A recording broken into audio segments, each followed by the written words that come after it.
Thank you. Bismillah ar-Rahman ar-Rahim. Mr. Secretary General, Prime Minister Trudeau, Prime Minister Holness. First of all, I want to thank you for initiating this conference because this is, as we all know, a global issue. It's a global problem and it needs a global solution. So let me just start off by saying that when the virus hit Pakistan and we did the lockdown, everything came to a standstill, as it did in most economies of the world where they were trying to cope with stopping the spread of the coronavirus. And when everything came to a standstill, the biggest issue for us was how to look after the most vulnerable section of our population. And the people affected in the non-formal sector of our economy. We in our country, out of a population of 220 million people, the vulnerable section of the society was almost 150 million people. Non-formal sector, daily wages, weekly wages, whose family depended upon them earning money so that they could eat. So we then started this big cash handout, one of the biggest programs in Pakistan's history. We doled out $8 billion to stimulate our economy and, of course, to give cash to the most vulnerable section of our society. But the problem was, and the problem is, we have falling exports. We have falling remittances. We were trying to big, ambitious plans to revive our tourism sector. All this took a nosedive. And I know that this is the problem with most of the countries, but specifically the developing countries face this problem. To put things in perspective, the total amount of stimulus we could afford to give to our economy, and that was the biggest stimulus ever in our history, we managed to give $8 billion.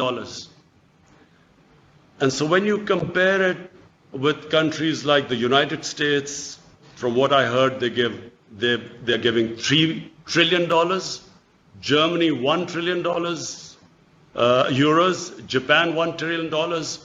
The developing world, we calculated, has given $7 trillion to stimulate the economy.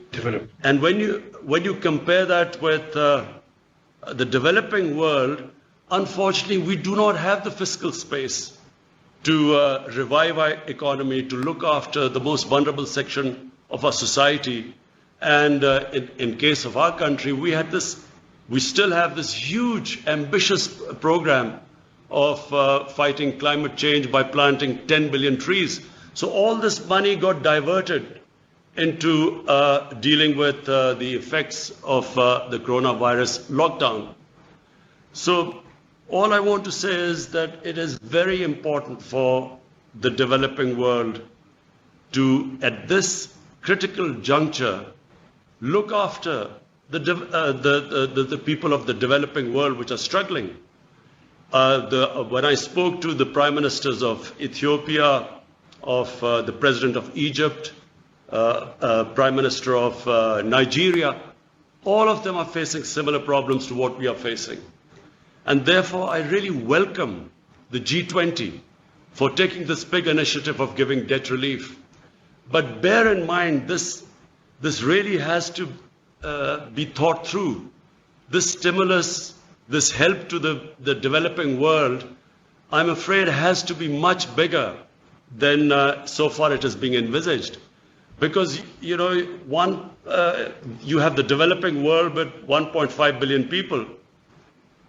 You have, the developed world, but the developing world with a population of 6 billion people, unless the problem is dealt with holistically as a global problem with global solutions, the world is not going to recover from this recession if the bigger part of the world's population is wallowing into poverty. So therefore, I again, Mr. Secretary General, I congratulate you. I think this is again a great initiative. I want to, again, Prime Minister Trudeau, to you and the Jamaican Prime Minister, again, I want to say that this is, please pursue these initiatives. It is very important that the world, which became insular when COVID-19 hit the world, it's very important that the world now looks at this whole issue globally. And therefore, I'm sure if the developed countries put their minds together and treat this as a global situation, I think that we will all come out of it unscathed. Right now, things look bleak, but I think if we deal it as a global issue, I think that the world will come out of it. Thank you very much.